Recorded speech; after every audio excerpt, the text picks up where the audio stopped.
When it ultimately comes down to the point, and you're standing on the start line, and the starter calls for, on your mark, get set.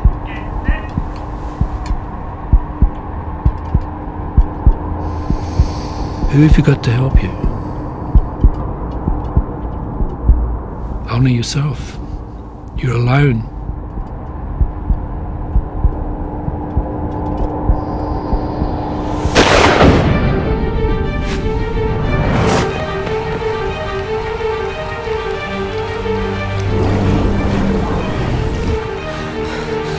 I was so far off the pace, and the panic was unbelievable. How do I run this race, you know? I can remember as I died, as I faltered, that they were running past. And it was like quite a traumatic occurrence in my youth. The sheer panic of being out of control, being tumbled in the surf, not being able to get to my feet.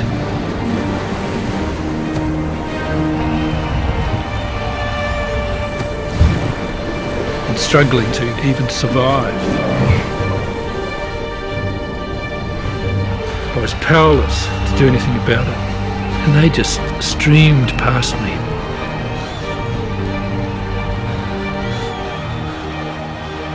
Devastating. It was a shock. I'd trained so hard.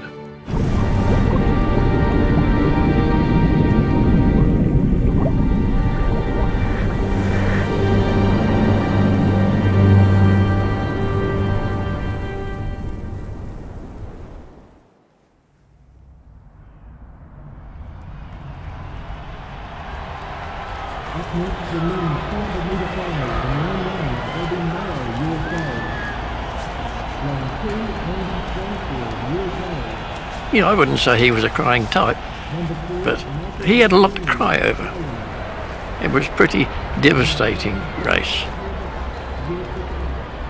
We were thinking of him as a medal contender, and it just didn't happen. 12 finalists were picked. 8 of them are going to beat the Olympic record. The man in the lead, wearing the black shirt, is from New Zealand. Tactics count very heavily in this race. He tried to set a pace that he couldn't maintain. In the final, he ran like a novice. He'd just run so poorly over there. He'd run like he was afraid. One runner finished behind him who was injured, but really of the people that could run that day, he was last.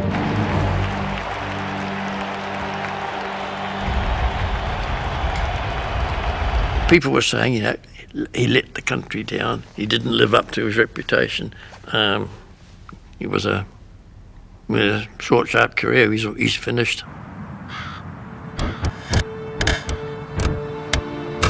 The ultimate result was so crushingly disappointing to me that I was just absolutely, my whole world had changed in a matter of under 4 minutes.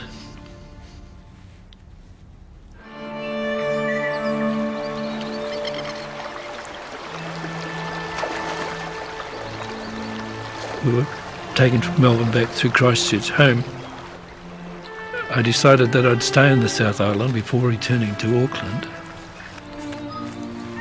and just took off, sleeping bag, slept beside lakes and looked at the Alps and the bush. That horrible race in Melbourne in '56 was a deciding moment. Do I flag it, or do I proceed? He travelled around the South Island for several weeks, sleeping under bridges and just sleeping in fields and wherever. What he was doing was having a bit of a life crisis. A friend of his told me that he thought Halberg had had a nervous breakdown. He had big hopes and dreams for Melbourne. But Murray Halberg was a man who overcame great difficulty. Because when he was about 15, he he had a blood vessel broken in his shoulder with playing rugby, and he nearly died. Had to learn to do many things, like change hands, having to learn to write right-handed, and I guess my psyche, so that I never felt that my arm was an impediment to what I was doing.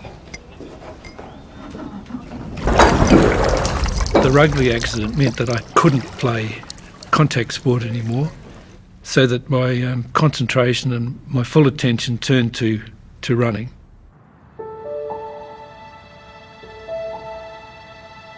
He'd keep that arm just tucked up beside into them, and he'd really be just running with one arm that was pumping, and the head would go slightly on the side to balance that. But the legs were perfection. If he didn't have arms, it would have been poetry in motion. I don't think Murray ever saw himself as being a handicapped athlete. He never saw himself as well, what they called in those days a cripple.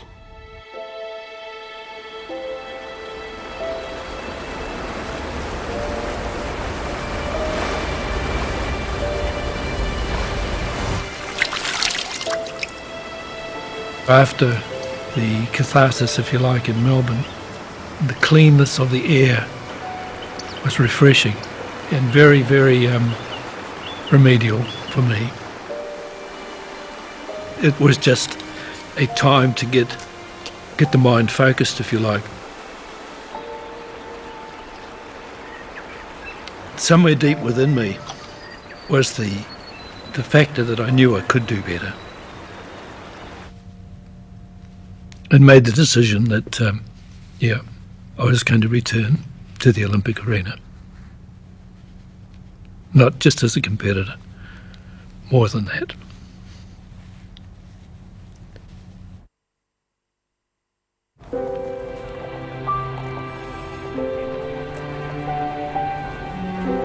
We were a more formal society with lower horizons.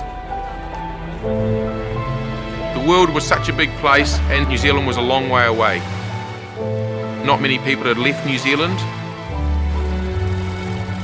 There wasn't anything fancy like pasta, no curries or anything like that.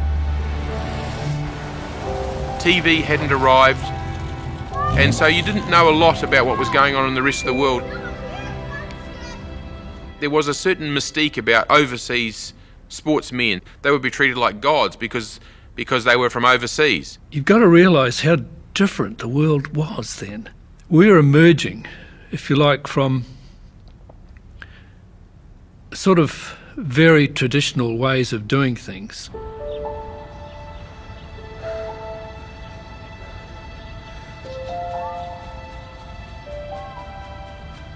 The amount of training that was going on was pathetic. Marathon runners were trying to prepare for a marathon by running 30 miles a week. Track runners were running a couple of times around the track on a night and calling that their training. They said women couldn't run more than 200 metres.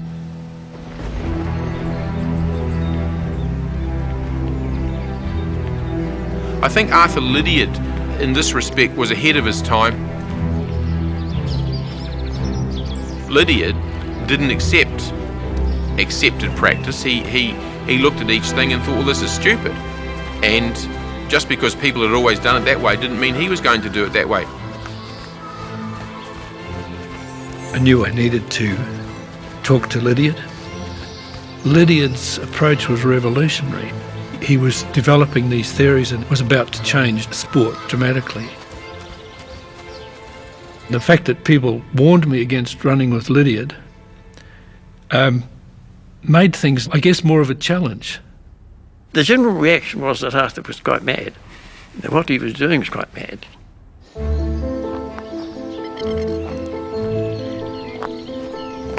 His idea was that the only way to win a race, a series of races successfully, was to have endurance. He had worked this out for himself over a period of, I think it was 9, possibly 10 years of using himself as a guinea pig.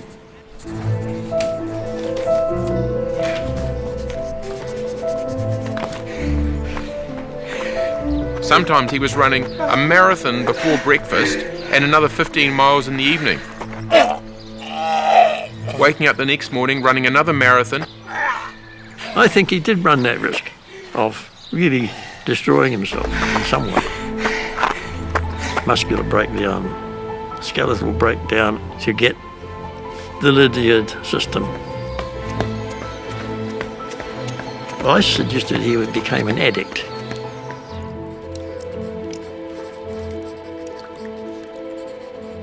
But at this point, of course, he was dragging other young runners to follow him. I never had a clue. never knew he was experimenting on me. And it probably wouldn't have mattered anyway. I don't think it would have mattered at all. At that stage, a lot of the athletes only used to train twice a week and very little training. And Arthur says, you've got to do it every day. So I went out every day and I did it twice a day. People would say when we first started to do the distance type running that we shouldn't do this because our hearts would be affected. And I suppose they thought perhaps that if we ran too far, too fast or whatever, that our hearts might explode or something quite peculiar like that. Fellow athletes and other coaches would say, "You're mad. Your heart will pop. You're crazy. You won't live till 30. What are you doing?" Something you should know. I was approached one day by a man from another club. I'd been with Arthur for about 3 months. This guy said, "Barry, he'll kill you. He'll kill you."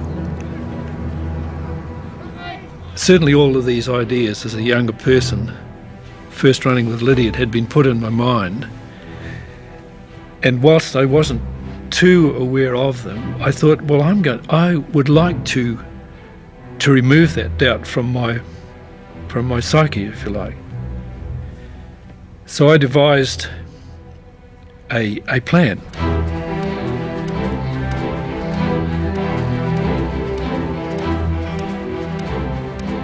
My plan was I would start running as fast as I could and sustain that speed as long as I could and keep going and keep going and keep going. Absolutely hammering myself.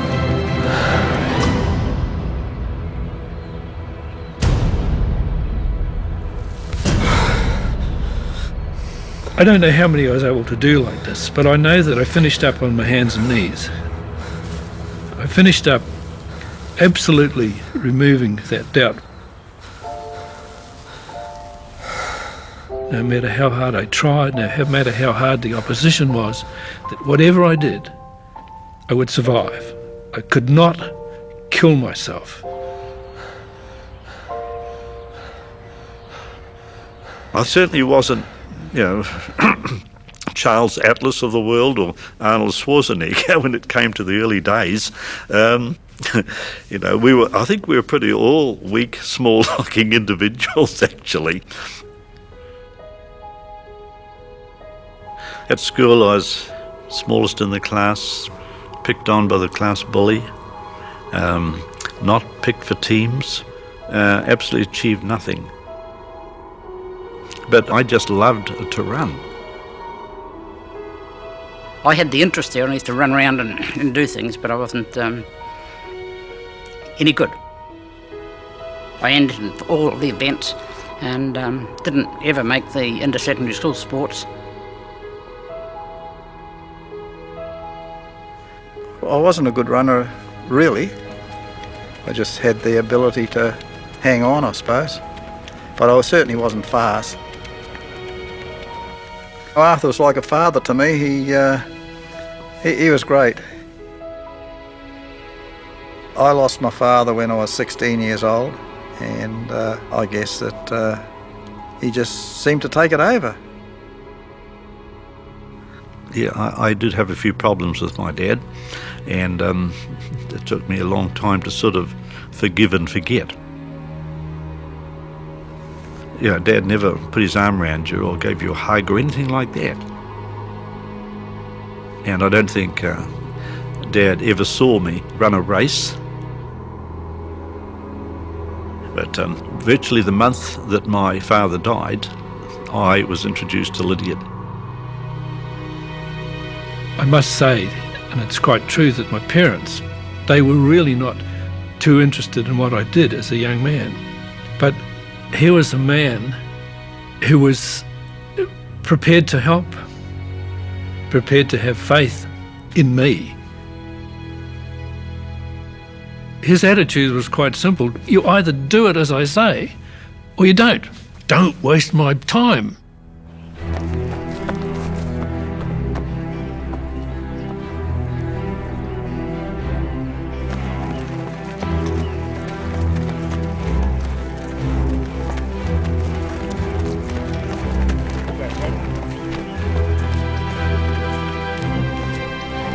He used to give them a tremendous amount of hard work, and particularly on a Sunday morning, they used to do that Waiaturua 22-mile run.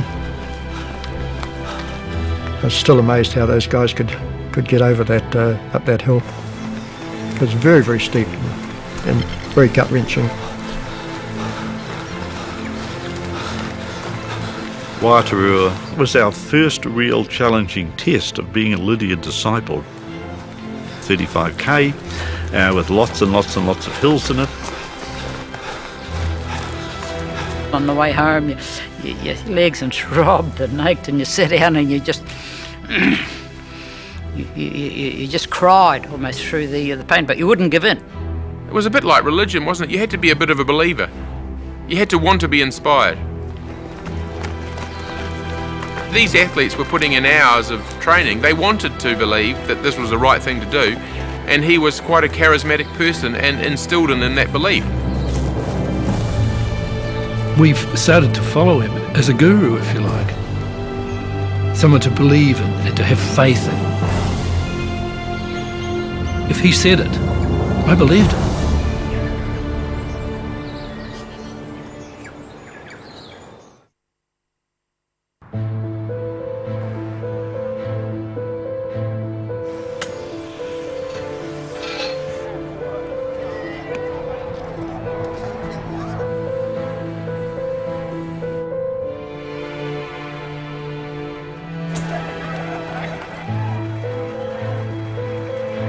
I could feel the strength coming.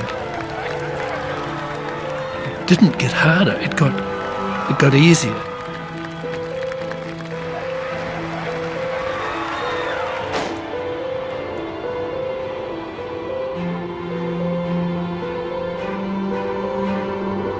We were just enjoying ourselves. It was just bloody marvellous, you know.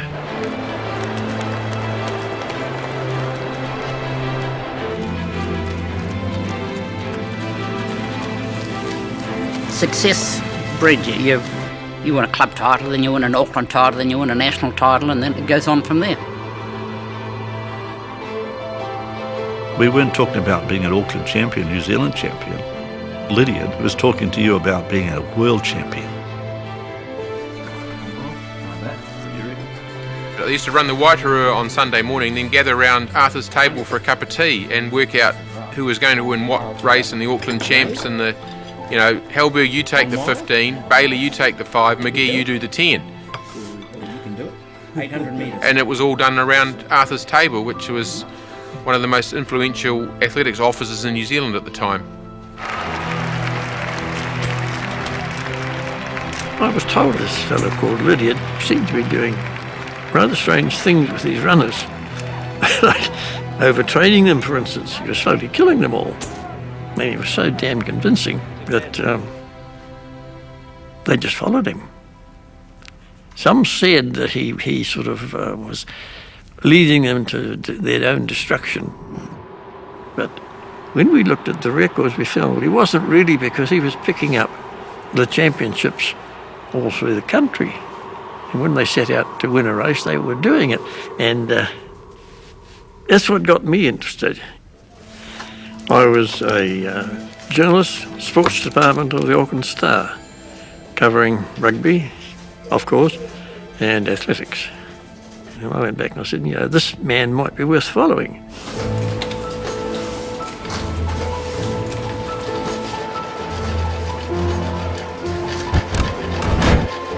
Arthur told me he found the administrators were hindering rather than helping the sport progress.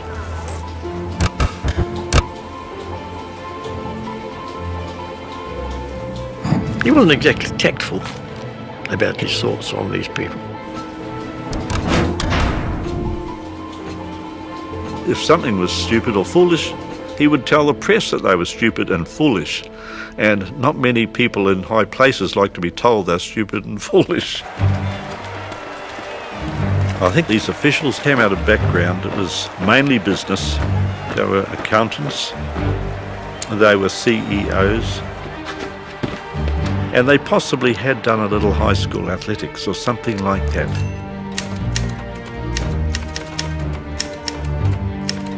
In fact, the report from Wellington came out after Liddy had made some very good statements in the newspaper that no upstart coach is going to tell us what to do.